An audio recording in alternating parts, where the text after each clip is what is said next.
Santa takes a seat and the first child is put onto Santa's knee. Hogan looks down and sees a black child and is terrified and absolutely disgusted. Because he's a fucking racist piece of shit. Merry Christmas, everybody! Welcome to the World of Wrestling podcast. My name is Rich, and I'm joined, as always, by my best friend in the whole entire world, Tex Williams. Oh, the weather outside is frightful, but our podcast is so delightful. Oh, amazing. Yeah. All the eggnog is on our table. So, I thought at the beginning of this podcast, because it features a certain Mr. Hogan, okay, we need some sort of, like, Gorka warning. I shall go on this. Just to give everyone a quick heads up as we're editing this. Sorry, we're not going to be editing this. Yeah. So if things go wrong and they're awful, this is purely just our Christmas Eve gift to you. Also, Christmas Eve gift to us, so we don't have to work every Wednesday leading over the Christmas period. Mate, yeah. So, ladies and gentlemen, this is the World of Wrestling podcast. Today, we will be covering movie content that features none other than Terry Bollea, also known as the Killer of Gorka, Hulk Hogan. Hulk Hogan may be a massive racist. However, this should not take away from our views, opinions of Mr. Bollea's acting skills. The views of Tex Williams and Fanboy Rich do not share the views of the rest of the world, Saudi Arabia, the Crown Prince, or anyone else who we may offend during the recording of this show. Holy shit. And that's why we're not editing any of this. Oh, it was so much better than I ever thought it was going to be. Fucking hell, mate. Well played. And there are no notes for that either. Oh, that was so good.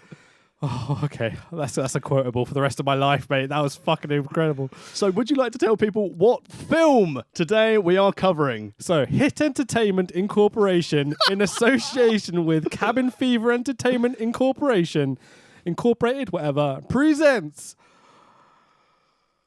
Santa with Muscles! Now, ladies and gentlemen, before you get worried that you may have to go and buy this DVD like you had to do with The Marine after we reviewed it so you could watch the brilliance of, Main Event John. Oh, yeah. This is available for free to watch on YouTube. Fucking A, it is. It is an hour and 33 minutes of your life that you will never, ever get back again. I'm going to say it, if you've got a pop-up blocker as well, you don't have to watch the adverts either. It's fucking brilliant. So, should we just get straight into it? Okay, I just want to give a bit of background about the film. Go on. So, this is what Wikipedia said about this film. Oh, God. When you first suggested doing this, I thought, well, let's get a bit of background before I watch it.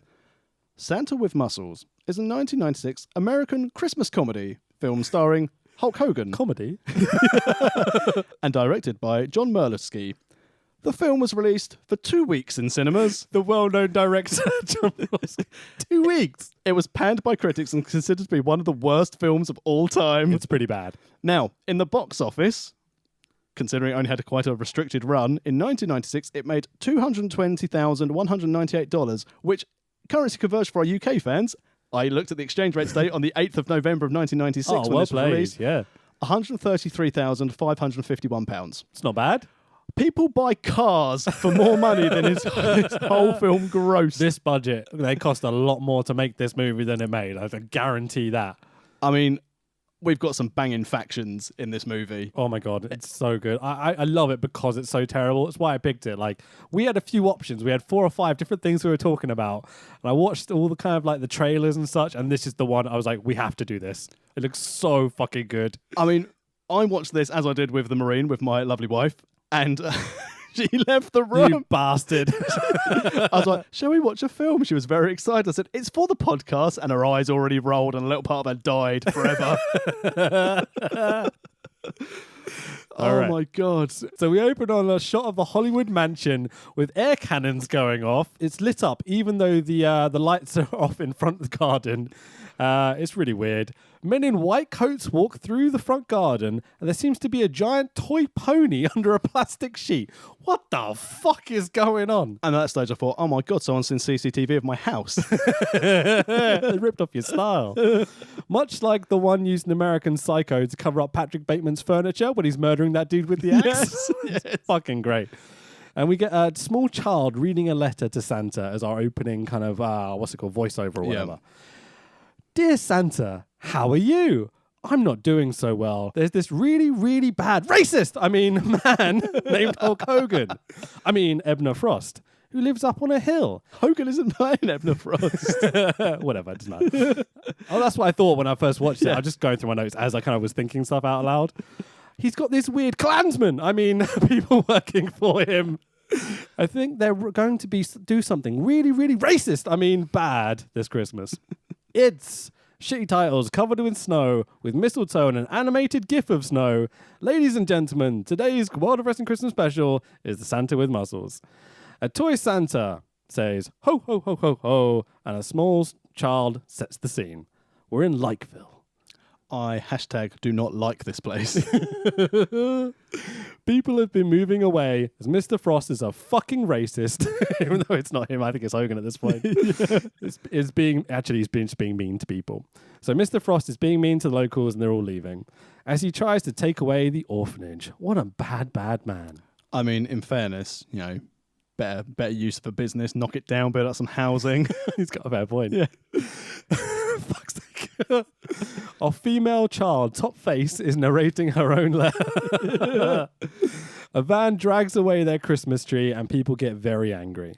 Yet this girl seems to not be overly bothered by this. It's very much Nope. she's happy-go-lucky. There goes another bloody Christmas tree. Fucking Christmas trees Mum and Dad disappearing with vans. Mum and Dad will later be revealed to be not Mum and Dad. Fucking hell. Jesus. The child signs her letter, Elizabeth Bentley Walsh, the posh double-barreled prick. Ends her letter with, P.S. I hope you are really out there, Santa. Oh, he certainly is. Ho, ho, ho. Cut to, oh my God, it's two-paid Hulk Hogan in desert camo in what seems to be a very green area of California. Yeah, he is really milking the Trump hairstyle here, isn't he? Oh, fucking A. I was thinking he was doing a Jesse Ventura impression with the camo and the kind of balding sweep over hair stuff as well. Oh, God. It was awful. And my wife at first said to me, you sure that's Hulk Hogan? Yeah, don't quiz me, wife. The toupee, man. I can't wait to wear one. It's gorgeous. I love it so much. I just couldn't stop laughing. Tope suicida. This is suicide for his career, this fucking film. Yeah, but no, it wasn't though, was it? Because he still went on to go do Suburban Commando. Oh, mate, he's done so much. What's that ninja film he did as well with the 3 ninja kids? Do you ever see that one? No, Turtles. Oh, mate, no, fuck no. Don't insult the turtles with this bullshit. We'll have to do that one at some point because it's fucking hilarious.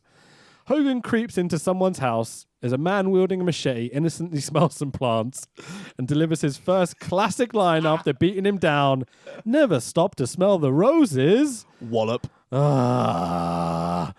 Hogan attacks him, ending in a curb stomp. Seth Rollins is going to be fucking pissed again. People licking his gimmick and his moveset.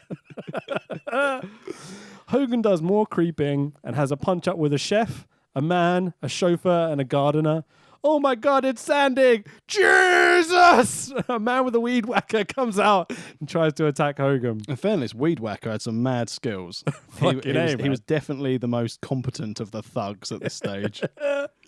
Hogan no-sells all the staff members' offense and calls time and asks, how did I do? And they praise him. What the fuck is going on?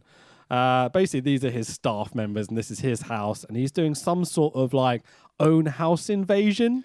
Yeah, he seemed to keep on making comment to this is, a good workout, a good exercise. He clearly had like legs and arms the previous few days, so he decided to work cardio. Weird, man. Really, who thinks this is the opening sequence to a movie? Completely clustery, isn't it? It's all over the shop. So alien from the opening sequence as well. It's just like, what is going on? Massive product placement for Hogan's enhancement products. Little sidebar of Hogan. I don't know if we've touched on this before. On the day that George Foreman picked the grill, that was actually meant for Hogan. I heard of this story, a long time ago. They had the grill, and then they had some energy shake drink. Hogan was late, so George Foreman was like, I'll have the grill. Oh, wow. Amazing. And several divorces and lawsuits later, Hogan is just left with a shitty crate full of energy drink while George Foreman's retiring with a fucking lovely grill that locks in the flavour. Wish I was locked in watching this fucking film. But we used to have a George Foreman grill when I was a student, right? Like one of our housemates had one. We used to use it all the time. I remember cooking burgers on it. My mate came along, picked up the tray, poured the grease onto his burger, and I was like, oh, dude, come on, it defies the point of the whole thing. Is he now dead? No, he's fine. So so they go on about like Hogan's products here. I'm just going to call him Hogan. I know he's got a character name. Yeah, but Hogan's fuck it. products. Yeah, and he complains about the picture of being not big enough on the front of them and stuff. This is evidently before the steroid scandal. So Hogan, aka Mr. Thorne, Blake Thorne. yeah, Blake yeah. Thorne, yeah, walks around his palatial mansion while bitching about the endless rules of his rules of the staff and stuff. Yeah. Like he's got all these rules where they have to do stuff and blah blah blah. It's like blah, Cena's mansion all over again. It really fucking is. He's wielding a paintball gun for some reason. Surprise, surprise, Hogan is an absolute egotistical, tax-avoiding scumbag in his speeches. Yeah, he always avoids me. Oh, God. Him and his lackeys... Well, no, because this is where his lackeys tell him that his friends have arrived, and that's why he's got the paintball gun, because he's about to go with his mates to go paintballing. I'm glad you paid more attention than I did. And they drive off on their motorbikes. And he was in like some kind of like Hummer, wasn't Yeah, he? he's got Hummer. There's actually a white SUV thing behind them as well. And I'm just like, poor OJ. They go to play Capture the Flag, CTF.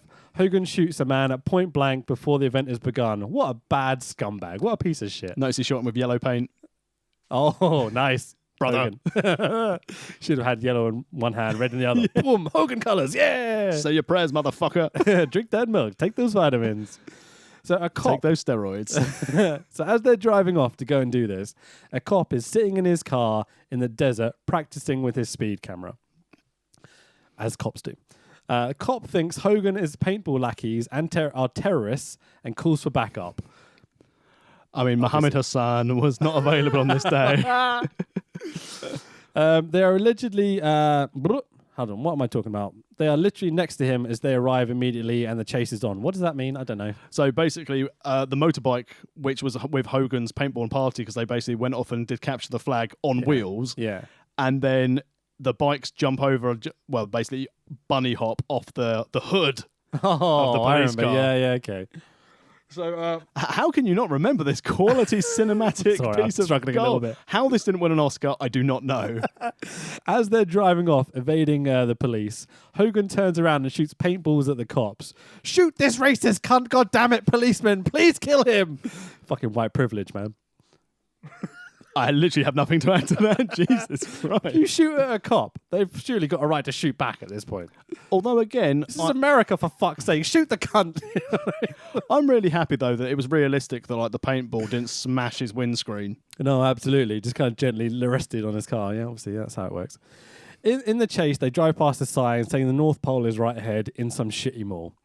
Cut to the mall and Santa scene. Well, because to get to the mall, Hogan realised they weren't going to escape the cops, so he did a little barrel roll out of the car and then ran across the mall car park. Oh, yeah. Because the police clearly didn't notice that.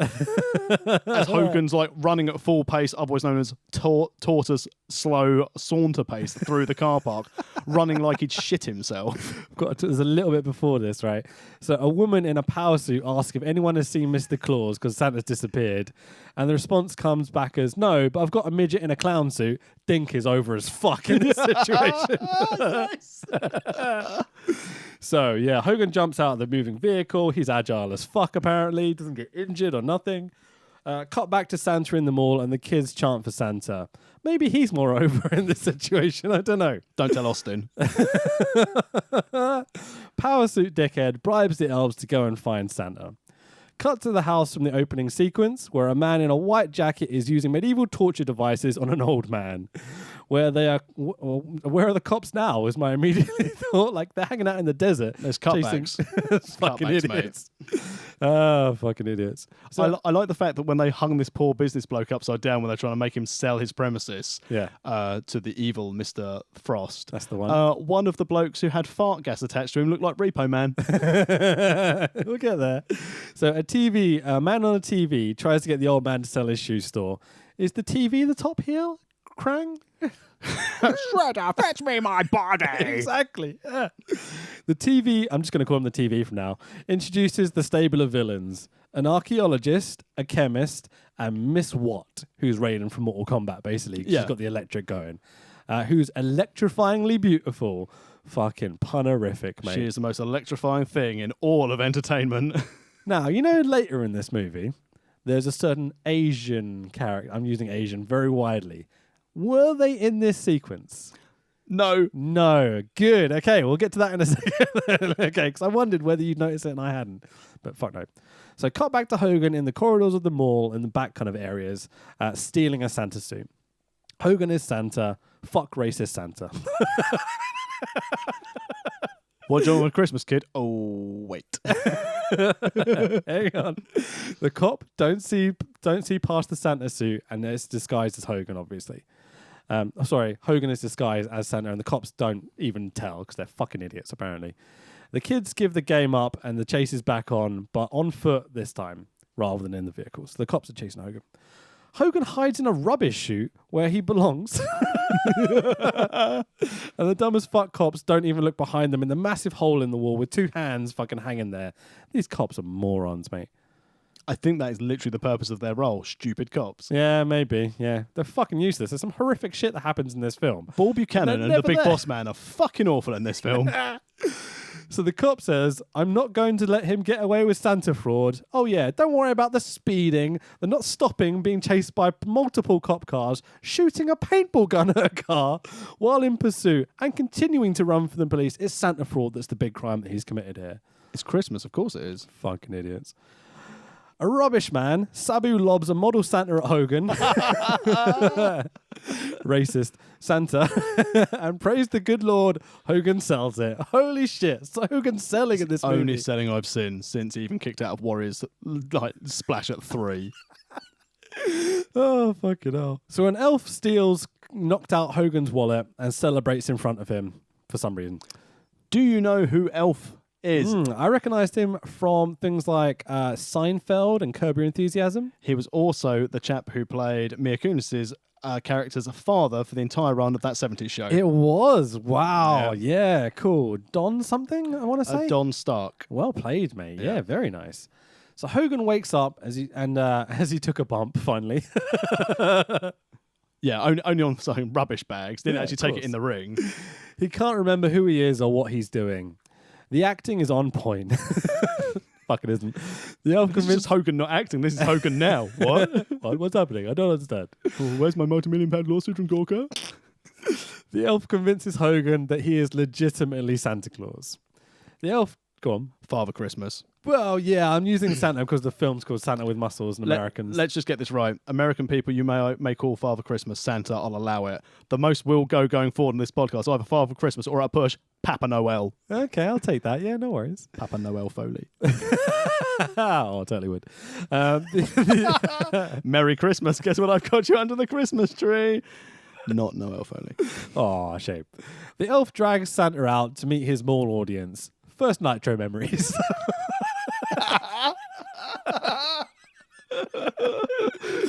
Oh, Jesus. Santa takes a seat and the first child is put onto Santa's knee. Hogan looks down and sees a black child and is terrified and absolutely disgusted.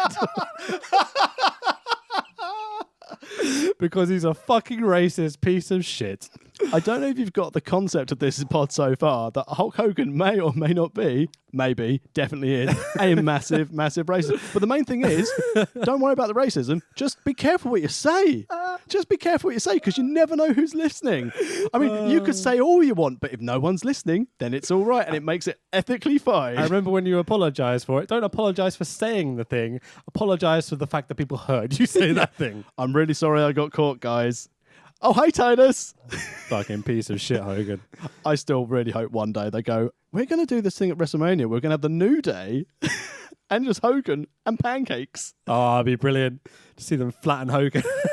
And Titus O'Neil can run down to the ring and trip over the mat and end up under the ring like he did his greatest Royal Rumble. So the elf gets his promised reward from the power suit woman, and he's a greedy little Jew boy, basically. $50, which is about a tenth of what this movie drew. Pretty much, mate. So Jay and Silent Bob, I mean, two Grebo stoner types try and steal from the Santa's charity collection. At this stage, so the Grebos knock over this massive bowl of money. The bowl of money doesn't smash. Yeah. And the old lady that sat there just walk. She's not at the counter anymore. No. She's gone. So disappears for a bit. She's very sensible, thinking, Yeah, I'm not getting involved in this. Gonna bail out of this one. I don't have my name associated with this project. Do you notice, as this is happening, they cut back to Hogan. Looks like he wants to murder the Asian child sitting on his knee. Like, you fucking racist piece of shit. What you didn't notice, this Asian child is also what later appeared who he fought at the end of the movie. Oh, fucking hell.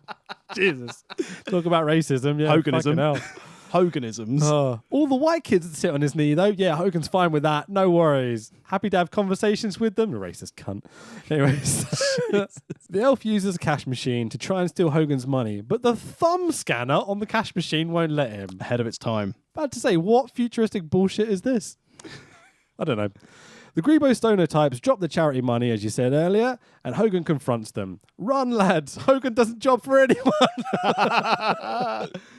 Even with a fence post and Brutus the Barber scissors, he sells absolutely nothing. Do you notice they grab the massive Brutus stars? Yeah. It's got to be a reference, isn't it? Well, we know who we see later, don't we? Indeed, indeed. An over-enthusiastic crowd ignores the assault that just happened and helps Hogan clear up the mess in Santa's grow. The line was, "Hey kids, who want to help Santa clear up?" There's two dead dudes hanging out in the fucking foyer. Can we sort that out, please? And if I'm a parent, I'm like, I'm not paying for this shit. Incredible, man. Incredible. Just the logic behind some of this stuff is just insane. Who booked this shit? Brian Gewirtz. The charity collector is there to help and the children's mission. Sorry, the charity collection is there to help the children's mission. And Hogan wants to go there right now. Some sort of premonition he has here. Well, because he remembers from his paintball, as he said when he shot people, you always see through a mission. Oh. And that's why he saw the mission. Oh, I love it. Look, I missed that. Look, there is plot logic. Sure there is. It's not just coincidence. Cut back to the evil douchebags in their mansion with the air cannons, who are all wearing white coats now. They've got more pyro than WWE. We really should knock them. The shoe shop guy, after much torture, wants to now sell his shop. The heels plan to take over the orphanage. Our friends can adopt a new attitude. What a pun. You stay classy with your orphan puns. Jesus Christ. Who wrote this shit? Who Brian booked Gewirtz. The heel stable are driving an ice cream van to the orphanage. Nothing pedophilic about that at all, is there? Not at all. It's just like copying the music video for Today by Smashing Pumpkins. To an orphanage. Yeah. It's the same truck, actually, now you say. Yeah, very similar. Yeah. Weird. The Hills intimidate the woman who works at the orphanage because they're really classy people. Calls the cops. I was going to say, call the cops, you dumb cunt. Fucking hell. People turning up to threaten But they're you in at the an desert. orphanage. They're in the desert practicing their speed guns. They're in not around. California, for fuck's sake. There's more cops there than there is anywhere in the world, I think. Annual leave. Oh, maybe. Hogan spots the heel stable as they attempt to drag down a statue outside the orphanage and then they try to commit vehicular homicide to a man from the orphanage, but Hogan stops them by grabbing the cable hanging out the back that had the statue attached to it because he has the power to stop a truck. The 24-inch pythons. Oh, yeah. Wrong character. Equally as nasty. Oh, yeah. Oh, yeah. Sorry, me. And snarls at them as the heels wish him a very sarcastic Merry Christmas and drive off. I think they should have just ended the movie here. Yeah, that could have been a nice ending at that point. I love a short. Hogan hangs out at the orphanage with Elizabeth, the girl who wrote the letter at the beginning. Yeah, not Macho Man's wife. No. Because that led to WrestleMania 5. Oh, for fuck's sake. And this little girl won't shut the fuck up either. She just keeps talking and talking and talking. They all do a lot of exposition explaining the plot so far. We don't fucking need you to explain it. We've seen what's happened. Now, at this stage, there are two other characters who we're introduced to. So there's top babyface child who wrote the letter. Yep. We are then presented with a young lady who is played by Mia Kunis. Mia Kunis, yeah. Who is most famous for her role in Forgetting Sarah Marshall. Another that 70s show reference, to be fair as well. Yeah. And also... She looks exactly the same. Yeah, she's just grew upwards. Yeah.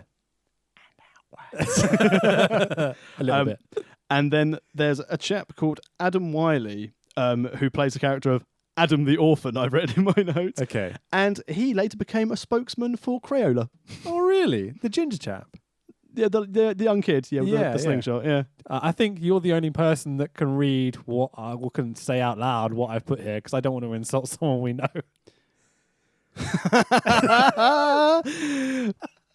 Elizabeth kisses Santa on the cheek and he wide-eyes it. Fucking pedo racist cunt Hogan. That stage, Macho Man smashed through the door with a Slim Jim in his mouth. Holy shit. I only got the Elizabeth thing, but now you say it, this is fucking so much better. I'm skipping over the stupid dressed up night sequence. Fuck that shit. Let's just carry on. Next morning, Hogan breaks Santa kayfabe and makes his entrance without his beard and red suit. Ruining all these kids' illusions of what Santa is. He cut through kayfabe with a wonderful backstory that the beard is itchy. He did, yeah. The elf realizes he can go all CSI and shit and steals Hogan's glasses. Sorry, it steals Hogan's glass from breakfast and realizes that he can use it on the thumb scanner thing on the money machine, the cash machine. That well-known technique from the thumbprint that you need. You'll get it off the glass. But don't worry, ladies and gentlemen, logic doesn't dictate he's going to go to a lab and get a bit of other clear see-through plastic with the thumbprint on it. No. When we get to this part of the cash point, you'll see why he stole the glass. Mia Kunis turns Santa's red suit into a cut-off vest and utility belt for some fucking reason. Contractual obligation that his muscles had to be showing, and under an actual Santa's suit, he couldn't have it. Seems like it, yeah. The utility belt has an S on it and 2 pouches on it. Wow, Batman will be really fucking jealous of this utility belt. Actually, it was Seth Rollins' belt for S, so he's stolen the curb stop and now he's stolen his belt. Poor Seth. He's always getting mugged out on these films we do. Yeah. The paparazzi arrive to harass Hogan as he fluffs his lines about being a guy who's good at being Santa. If you get that reference, power to you. Top heel and mid-carder procrastinate and send idle threats to, well, no one. The elf begins his heel turn by trying to steal Hogan's money, but has the wrong thumbprint on the glass. He's got the wrong hand. Apparently. So basically, the thumbprint on the glass says, no, incorrect thumbprint. You need the left thumbprint. And yeah, Elfie McElferson is livid. But it's amazing that during this film we may get to witness a double turn. Yeah, indeed. Because at this stage, as you said at the beginning of the film, I thought, is Hogan the heel? I thought he was at first. I thought Hogan could have been the heel, but now he's the tweener. Is he good? Is he bad? Oh, which way are we going to go? But what's it called when you lose your memory when you get knocked on the head? Amnesia. His amnesia in this film is not treated at any point. I will point out. That's his Father Christmas. But also, are you a face if you turn face for amnesia? Ask Papa Noel. He'll tell me. Tricky question, really. So the heel stable turn up and Mr. Frost requests your presence. The TV heel is back, the guy in the TV, and is mean to the elf. So the elf was in the heel stable all along? By the looks of things, that he is now a rogue agent. Seems to be, yeah. So Hogan, alone with a child, this whole sequence, are you a bit weirded out by they seem to be in some sort of Catholic church as well? Yeah. It's very pedo-y. Look at all these pretty windows that sing. Oh, indeed. Oh, last time I see these at WrestleMania 4 in Atlantic City, brother. So Hogan fucking hell, I can't talk. Hogan breaks kayfabe again by taking off his beard and hat in front of Elizabeth. Oh, Elizabeth, yeah, brother. They sing and Hogan forgets his lines in the song and just kind of going, hum, hum, hum, hum, hum. It's like everyone does with Lang Syne. Fucking A. He does some humming to her singing. She hits dun, dun, dun, dun, dun, dun, dun, dun. Cut, Hogan. She hits the high note in the song and the windows start to glow. And from the lighting rig, from the dude moving by the thing. And Hogan's like, wow. And you're like, oh, you're acting, mate. Fucking hell. I haven't seen that since, goddamn, what's her face sang WrestleMania. Oh, fuck. Oh, Cyndi Lauper. That was it. Cyndi Lauper sang America the Beautiful, brother. Cut to everyone else in the orphanage sitting around the telly, and a fucking decapitated statue head flies through the window. The heel stable are here. Hogan tells them to keep the milk and cookies warm, so we get our opening match at the card of Hogan versus the Doctor from the heel stable. The Doctor dictates into his dictaphone, mocking Hogan as he assaults him with a stethoscope. I tell you what, the Doctor's got moves. He's got some fucking skills. He's had some prior training in the dojo. Absolutely, mate. He's got them educated feet as well. So X-Pac is going to be jealous as fuck because he does spinny heel kicks and stuff. I mean, at this stage, Russo booked him. Surprise the fucking prize. Hogan no-sells the Doc's offense and decks him. Shoves the dictaphone into his mouth with the weirdest cut ever. Like it cuts into what seems like a static head of Hogan chucking his dictaphone into his face.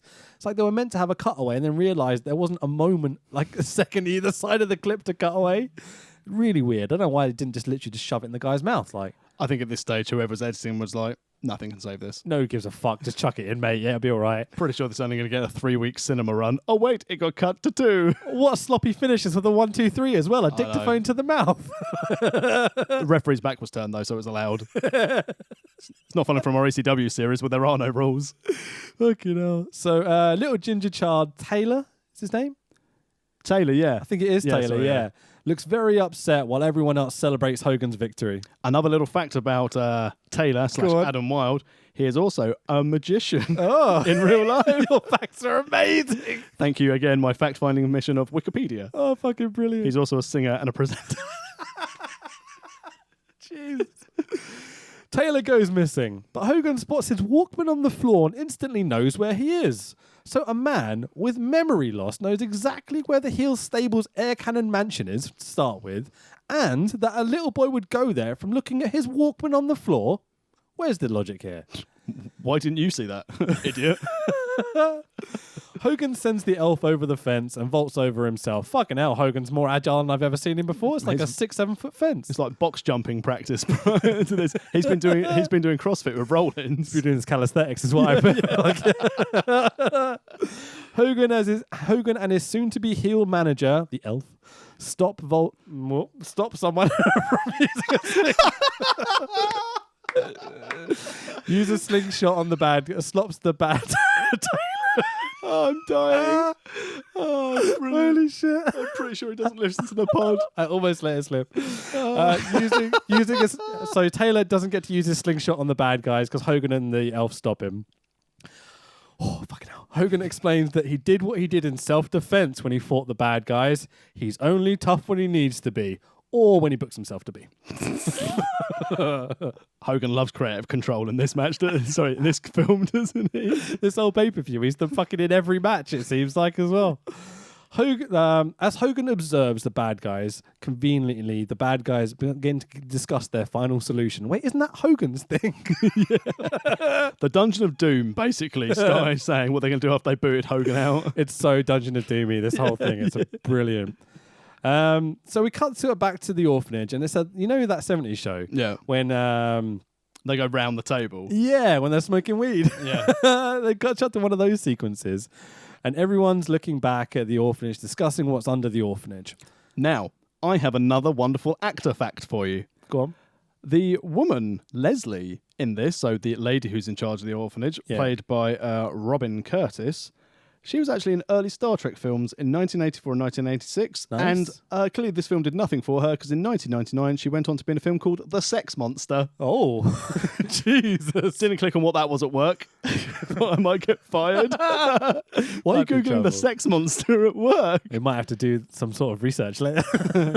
I'm all in.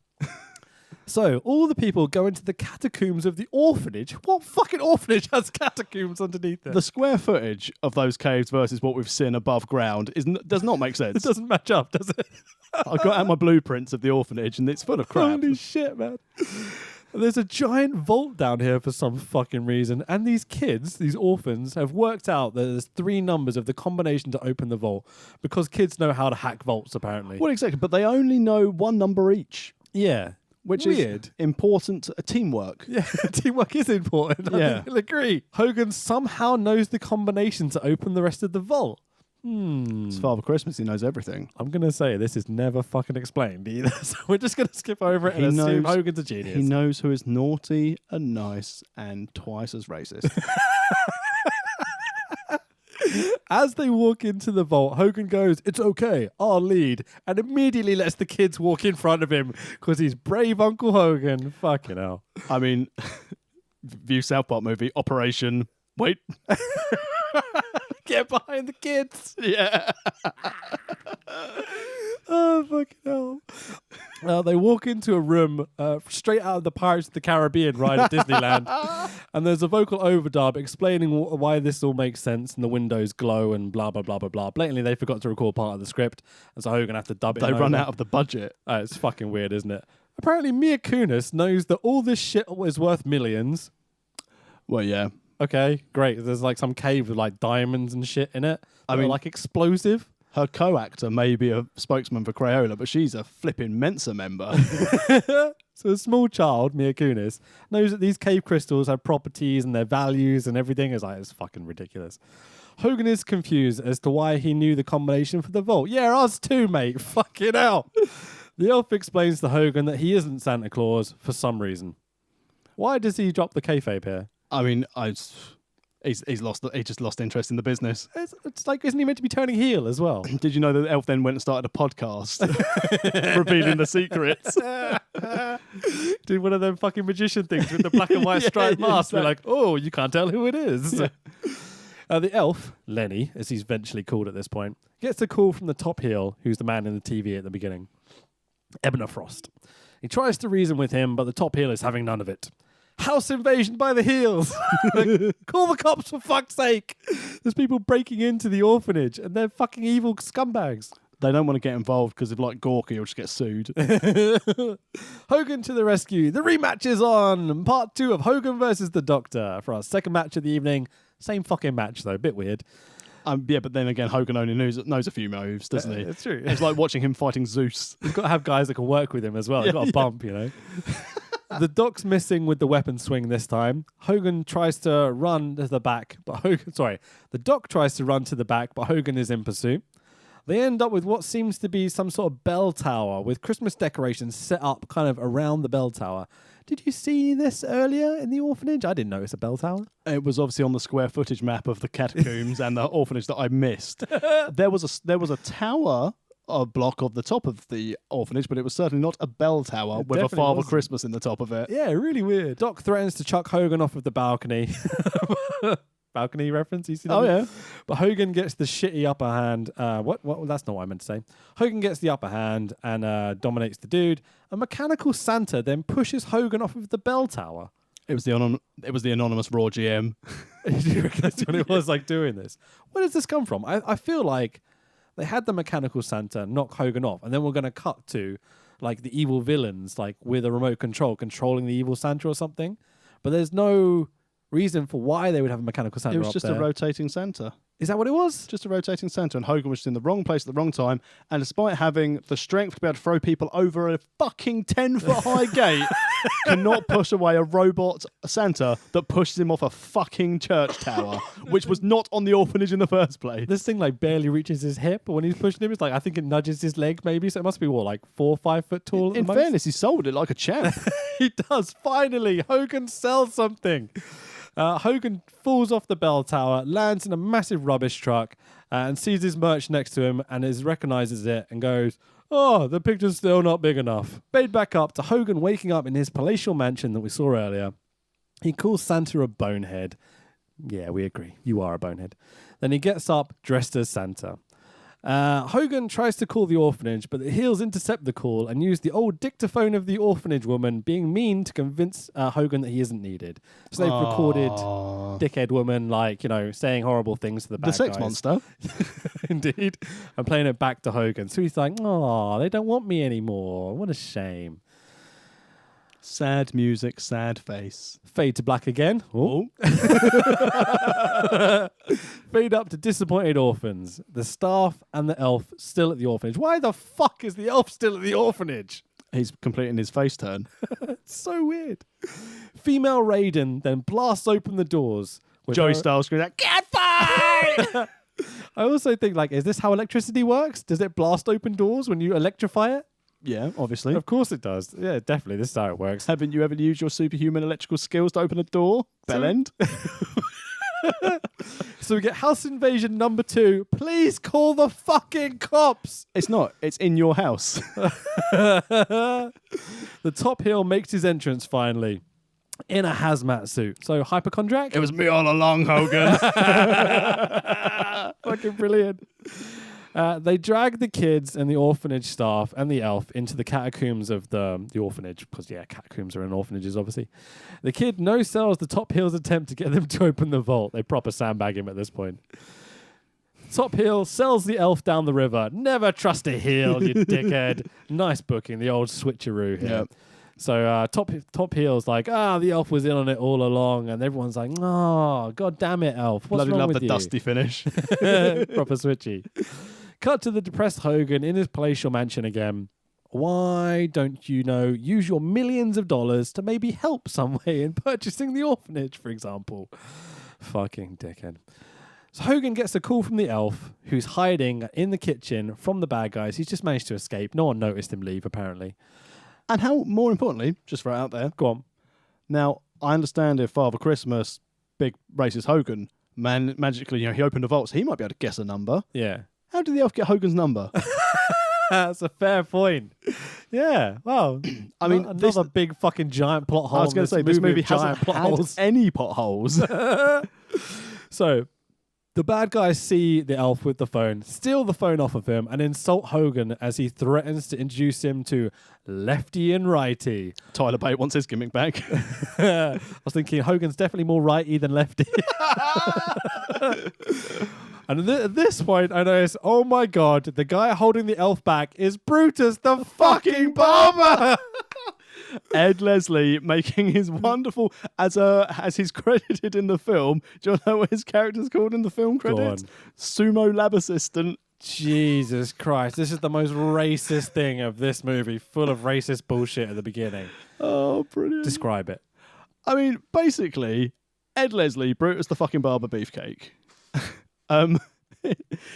is basically dressed as some kind of sumo lab tech with... He's like got geisha shit in his hair and stuff. The attire makes him look like Pandro Khan nice, yeah. out of Turtles. Yeah. He was one shot away from having his fucking massive barber shears with him to go at Hogan with, and only had that. That would have saved this film for me. But Brutus the fucking barber beefcake.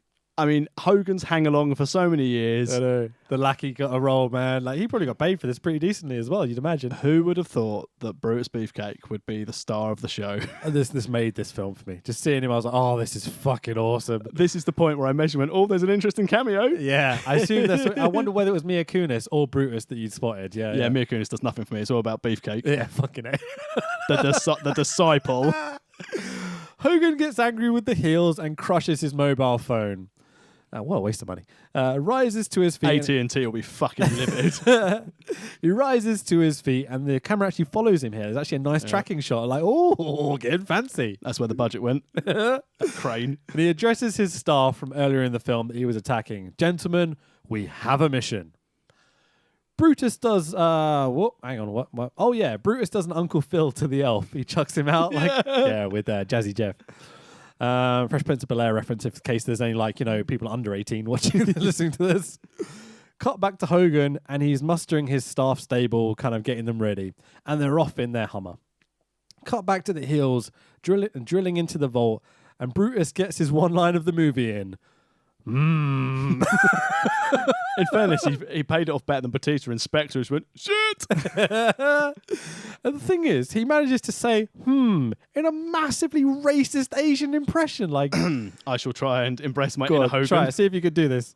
Yeah, there you go. That was pretty much it, what Fucking he did. hell, Brutus. What are you playing at, mate? Cut to the cop from earlier, practicing his intimidation technique.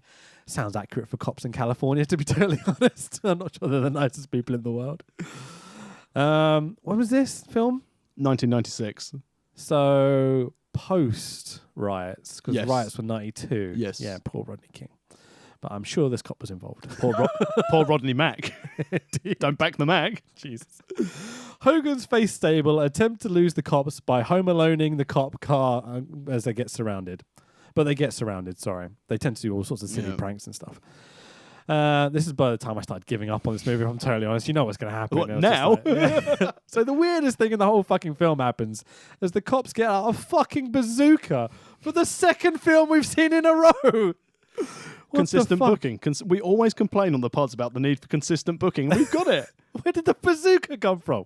The budget. Is this how they take out terrorists in America now? They're just like, fuck all the technical shit. Let's just get a bazooka and blow the fuck out of them. Yeah.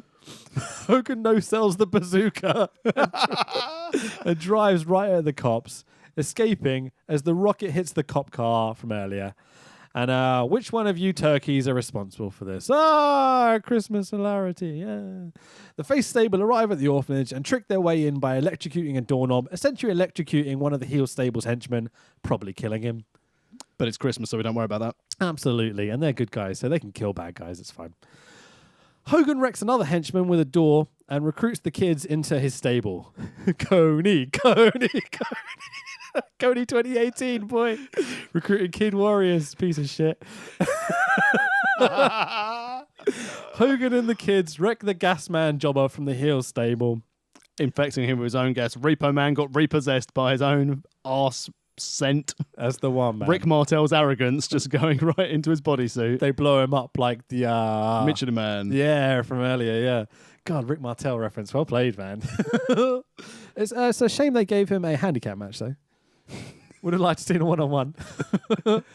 Oh, God, it's like the blindfold match with Jake Roberts. Oh, dude, brutal. So we then get Hogan versus the female Raiden for our next matchup. Will Hogan hit a woman? Oh, it's 2-on-1 because here comes Asian Brutus for another handicap match. Wait, what? Brutus the handicap? No, that's for a handicap match. Oh, right, sorry. Careful. I mean, after his face exploded, did that count? So Brutus does a racist Asian sumo stomp thing, trying to intimidate Hogan. Hogan does a even more racist crane kick post and goes, rah, in an Asian kind of voice. I'm terrible at doing impressions. I believe you're fine. Oh, thanks very much. Tag me with that. I'm terrible at racial humour. Why don't you go for it? I believe he went, what? There you go. He kicks the pew in this fucking Catholic church thing they're back in and KO's Brutus. What a jobber. Holy fucking shit is this racist. Racist. Fuck you and fuck you, Brutus. There we go. Bruce isn't racist. He's just a woman beater. He's just told what to do, I guess, at this point as well. He's like, a willing racist. But Terry, I like people of all creeds and colour. No, you don't. No, you don't. Bruce, Ed Leslie, Brutus. Disciple. One of his other million gimmicks. Oh, God. Yes, no. Sorry. Where was Virgil in this? Wasn't fucking booked, mate. The elf does a run in and throws a bucket of water onto the female Raiden, essentially killing her again.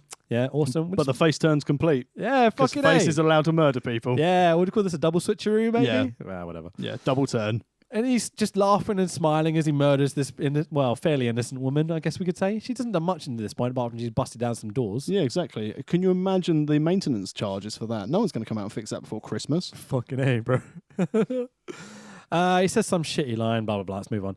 So Hogan, holy shit, things take a turn when Hogan bursts in a room and the man from the orphanage staff explains that Hogan's non-kayfabe name is Blake Torashevsky and that he grew up in the orphanage. This touching kind of little, well, I say touching. It's trying to be kind of loving, awesome, kind of romantically themed. Romantic's not the word I'm looking for. What am I trying to say? Heartwarming. Yeah, there you go. It's a heartwarming scene in the middle of this thing where they're still drilling in the thing. Seems a little bit of a waste of time almost. Well, they need to tie up the main event. Does this main event need to have this backstory? Yeah, they needed something. Okay, because if not, why have they got historic beef? To be fair, if you grew up in an orphanage, do you think you would forget about it? I'm a millionaire. I don't give a shit about the little people. Me and my real life as well. So Ebner Frost and Hogan were friends when they were orphans is the point we get to.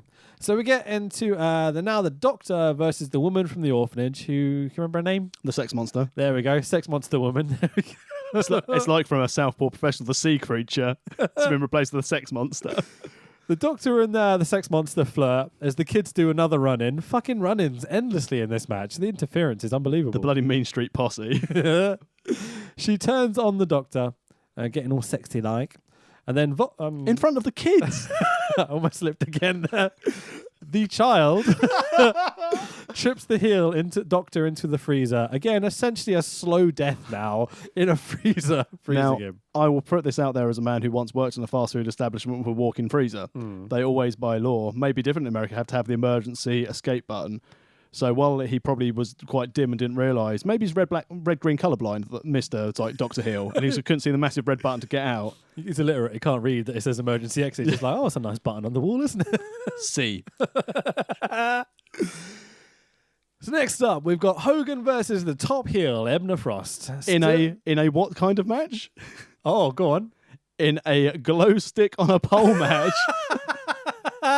fucking brilliant. He's the Ebner heel, whatever. The heel is still Earl Ebner. oh, good fun. Is still in his hazmat suit from earlier. Hogan cuts a promo and calls the top heel Ebby because he remembered the nickname, but not the fact he grew up in a fucking orphanage. Fuck's sake. Look, he's got amnesia, man. Cut him some slack. Surely the amnesia's worn off by this point. No. He's been back to his house and has been in his palatial mansion and stuff and got all his staff members. No. Oh, it's fucking stupid. While remembering everything that happened earlier in the movie, apparently. They recognize each other and it's promo versus promo. They go back and forth. This is very kind of Dreamer Raven from the ECW shows we've been doing. Except they were good promos.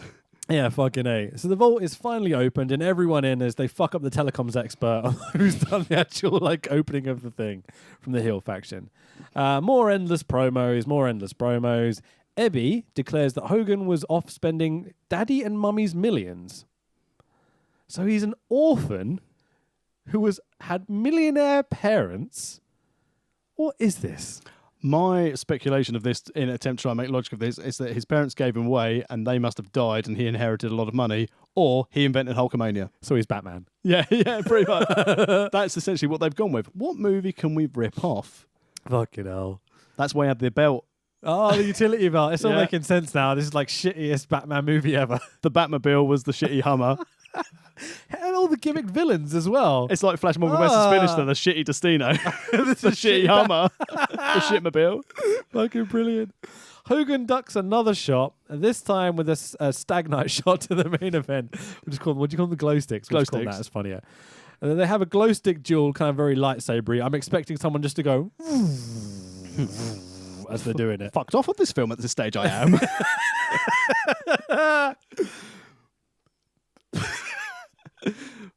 Top line. Yeah. Ginger Kid and his slingshot to the rescue. C. The woman from the orphanage, the sex monster, tears out the main event heel's breathing apparatus, and Hogan smacks him into a hole. It seemed like there was a big hole that they kind of It sold looked like earlier. a bottomless pit. Yeah, but that's not quite what happens. The crystal stagnites thing, the glow sticks, start to glow and vibrate, and the whole camera starts to wobble. Not the room, I think you'll notice, because no one wobbles once. Okay, Mia Kunis explains what's happening, but everyone is confused. Yeah, me too. Where's Ashton Kutcher? The heel telecommunications expert is up and screams, "It's gonna blow!" Because someone had to. Face turn? No. He's rescuing everyone. No. It's just an informative ring announcer. All right, fair enough. Ebby, the top heel, is still here, not down a hole. He's just literally laying on the floor. Why did they show the hole earlier? Tease. Yeah, to try and think. Curveball, mate. You thought that movie was going to end. He was going to kill his old orphanage mate. Yeah, it doesn't quite work out like that. Good guys always win. Never leave a man behind. You only murder the henchmen, not the top heel. You know what I mean? The lackeys. Exactly. He needs to work another territory. Hogan grabs him and everyone bails out. So saving the master heel. He did, yeah. Top heel was rescued by top face. Well, if he's Batman, he's got to save them. During the invasion angle. It depends what era of Batman we're talking as well. True. Anyway, so the orphanage turns into a 90s wrestling logo with the lightning spreading all over it and kind of implodes on itself. At that stage, I expected the new generation. Yeah, WWE stuff, fuck yeah. So the cheap, obviously made out of plywood and 2x4, kind of like, what's it called, an orphanage, demolishes as the cops finally turn up. Did you notice that church bell seemed to not be part of this at this stage? I did happen to notice that a few times. So the cops finally fucking turn up. It's only been like a week of people doing house invasions. But his car with the rocket launcher, he'd been hit with a rocket launcher. He had to take it to Caffin's in Ashford and have really shit service. Ashford That's and a Kent. reference that only me and you are going to get. Fuck up my car, fuckers. Cheers to Natalie for helping out my courtesy car, though. She's a diamond lady. The paparazzi arrive and interview everyone involved as the frozen heel doctor is wheeled out. Everyone fakes laugh at Hogan's line of, "At least he'll have a chance to defrost himself." Shall we fake laugh? Go on then. Sorry if that clipped your headphones. Why is this funny? Because it's Hulk Hogan, it's a joke.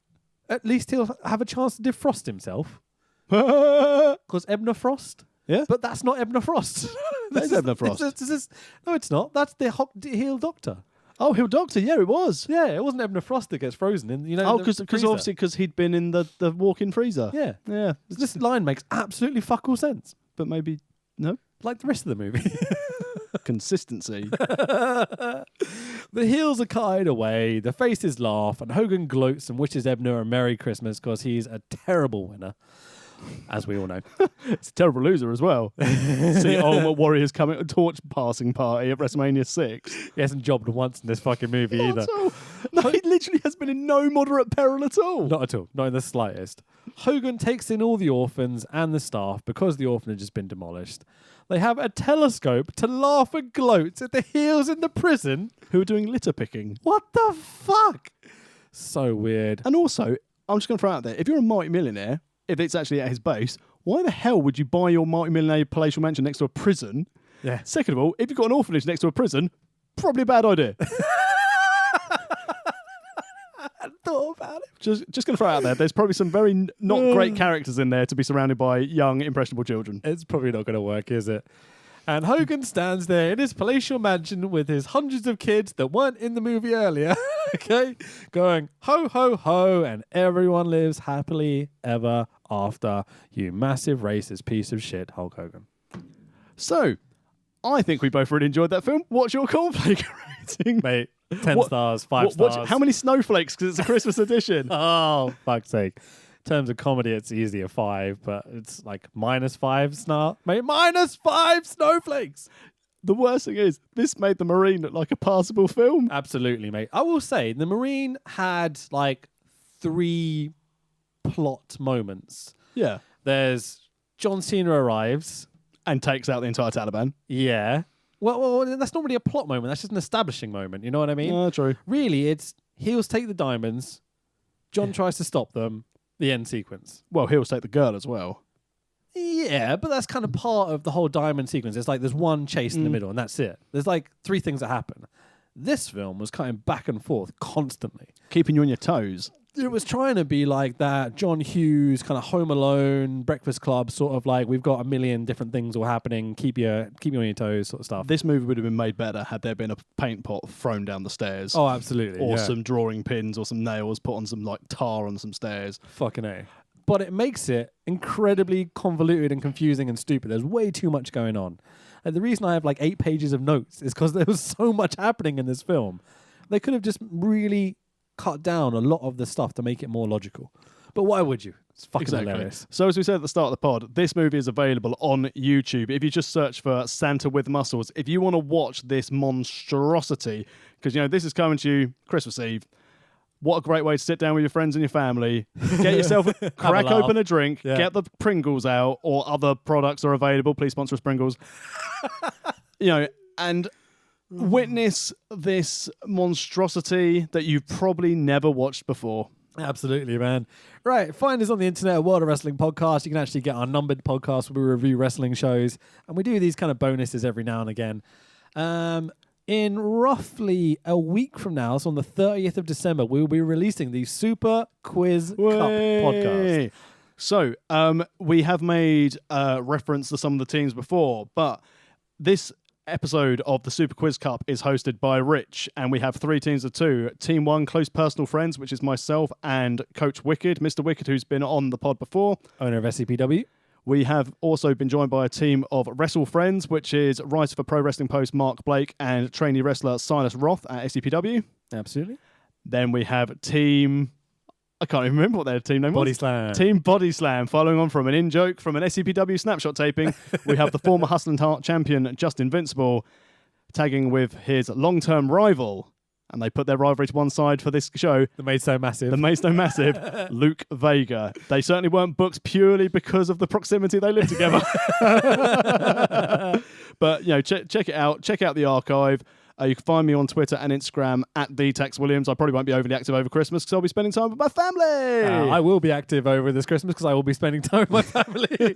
My name is Rich Be Thy Name on Twitter and Instagram. Come say hello. Obviously, follow the podcast World of Rest Pod on Twitter and suggest funny films for us to do because we will do another bonus eventually. I'm trying to think when the next bonus podcast will be. Probably want to go on holiday next year. Probably, mate. Right, well, all that leaves going, Merry Christmas, mate. Merry Christmas to yourself. And Merry Christmas, everyone. Have a great Christmas. Yay, or Hanukkah, or whatever the fuck you celebrate at this time of year. Enjoy it all. See you later, boys. Whatever make-believe bullshit you love. Also, very quickly, before we say it, you always say see you later, boys. We do have female listeners, so see you later, everyone. Merry Christmas. Inclusion. Way.